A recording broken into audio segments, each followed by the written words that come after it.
selamat pagi pemirsa. Berita Padang hadir kembali hari ini bersama saya Adini dan sejumlah informasi telah kami siapkan untuk Anda. Berikut selengkapnya.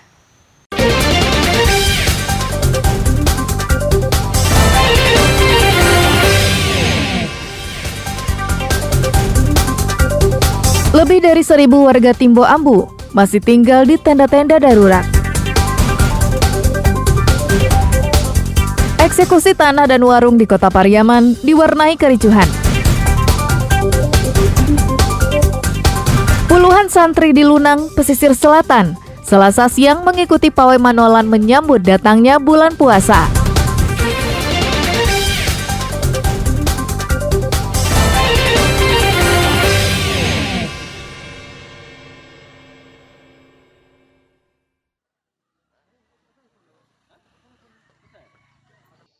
Lebih dari 1.000 warga Simpang Timbo Abu, Nagari Kajai, masih tinggal di tenda pengungsian Posko Timbo Abu Ateh.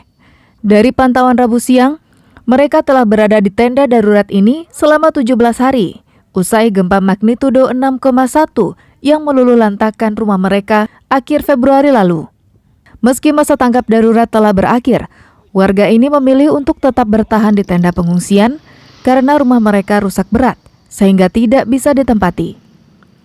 Namun sebagian warga ada juga yang memilih membuat tenda darurat secara mandiri karena memiliki halaman yang cukup.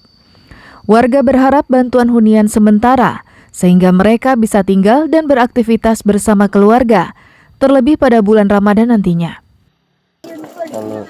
Kalau untuk keluarga, kalau hidup di tenda kan tidak layak, Bang. Iya.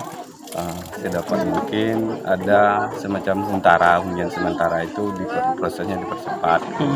Setelah ini mau menyambut bulan Ramadan, kalau hidup di tenda yang berkeluarga tidak layak lah menurut saya. Yang ada di tenda saat ini adalah kepada pemerintah setempat. Kita Huntara memang kita menginginkan, tapi sebelum Huntara dibikin kita menginginkan agar bagaimana rumah-rumah kita yang saat ini lagi ada reruntuhan, mohon untuk adanya lebaran, diratakan semuanya, maka di situ mungkin warga kita berani mau untuk dibikin Huntaranya. Sejatinya, pemerintah Pasaman Barat dan relawan memberi motivasi kepada korban bencana agar mereka mempunyai inisiatif untuk kembali bangkit, menata kehidupan untuk masa yang akan datang. Tak hanya itu, pemerintah Pasaman Barat harus mengosongkan posko pengungsian dan menganjurkan warga untuk tinggal di tenda-tenda yang dipasang di halaman rumah sendiri. Pasalnya, jika korban terlalu dimanjakan dengan berbagai bantuan, maka dikhawatirkan warga tak mempunyai inisiatif untuk bangkit karena terlena dengan bantuan yang diberikan donatur. Safaatul Ulum melaporkan dari Pasaman Barat.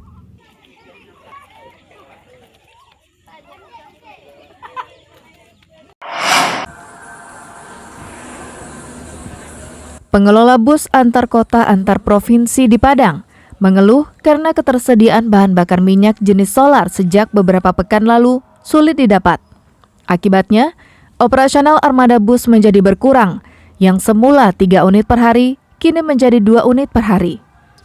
Pantauan di salah satu bus jurusan Padang Medan di kawasan Bypass Lubuk Begalung pada Rabu siang, banyak mobil yang parkir dan tak bisa dioperasikan. Akibat tak mendapatkan bahan bakar solar, bus ini tak bisa dioperasionalkan sesuai jadwal. Selain itu, kelangkaan solar juga menyebabkan waktu tempuh perjalanan menjadi lebih panjang. Semula perjalanan dari Padang ke Kota Medan bisa ditempuh dalam 24 jam, kini bisa mencapai 30 jam. Karena bus butuh waktu lama untuk mengantri di stasiun pengisian bahan bakar umum untuk mendapatkan solar. Selain keterlambatan jadwal, pengiriman paket barang juga banyak yang rusak, terutama yang berisi makanan. Itu waktu di Nataru kita mengalami kayak gini, terus udah 1 minggu ke depan ini juga bakal kayak gitu juga. Sebelumnya juga kayak gitu, 1 minggu sebelumnya. Kayak apa ya namanya, kalau untuk estimasi kita jor-joran untuk bisa cepat. Tapi kendalanya itu juga di minyak. Kita juga ngantri bisa sampai 1 malam ngantri di Padang.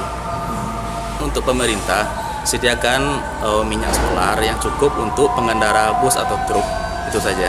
Dalam beberapa pekan terakhir, pasokan bahan bakar solar di hampir semua SPBU di Kota Padang sulit didapat. Akibatnya, antrian panjang kendaraan seperti truk, bus, dan kendaraan berbahan bakar solar lainnya menjadi mengular. Bahkan antrian kendaraan ini sampai menimbulkan kemacetan panjang.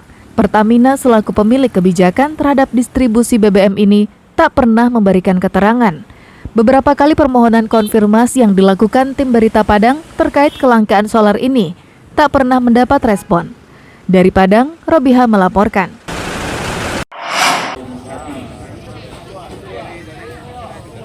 Mengantisipasi terjadinya penimbunan, Polres Bukit Tinggi mengawasi ketat pendistribusian minyak goreng di pasar tradisional dan modern.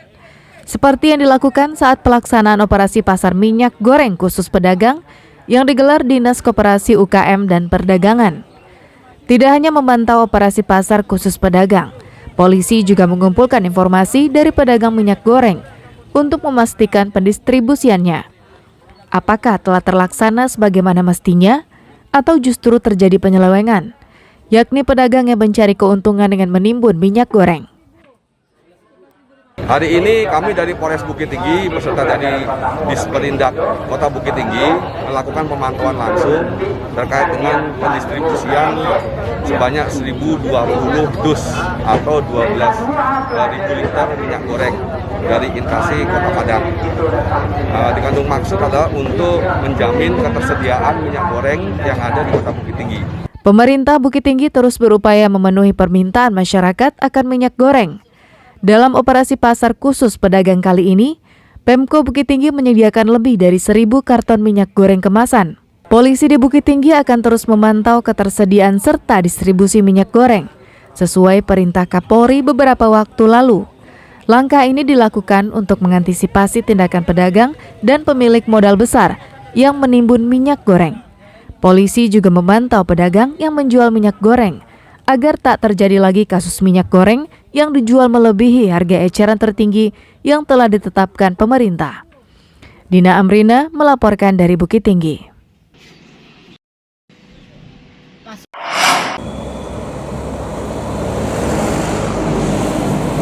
Daerah yang berada jauh dari pusat kota, seperti Kecamatan Lunang di pesisir selatan ini, belum pernah terjangkau siaran televisi terestrial atau siaran televisi analog. Daerah yang berjarak sekitar 240 km dari Kota Padang ini tak bisa dijangkau siaran televisi karena jarak yang sangat jauh. Untuk menikmati siaran televisi, masyarakat mesti membeli antena parabola. Namun itu pun sering terkendala terutama saat cuaca buruk dan masalah siaran yang terkunci. Atau warga mesti berlangganan televisi kabel dengan membayar Rp65.000 setiap bulannya. Kondisi ini tentu saja berbeda dengan daerah perkotaan seperti Kota Padang yang bisa menikmati siaran televisi tanpa harus mengeluarkan uang tambahan. Sementara masyarakat di pedesaan merasakan ketidakadilan karena sulitnya mendapatkan informasi melalui siaran televisi secara gratis. Warga yang berada di ujung selatan Sumatera Barat ini juga merindukan hiburan, update berita serta inovasi untuk pengembangan usaha mereka seperti yang dirasakan Sunardi, pengrajin batik khas Lunang.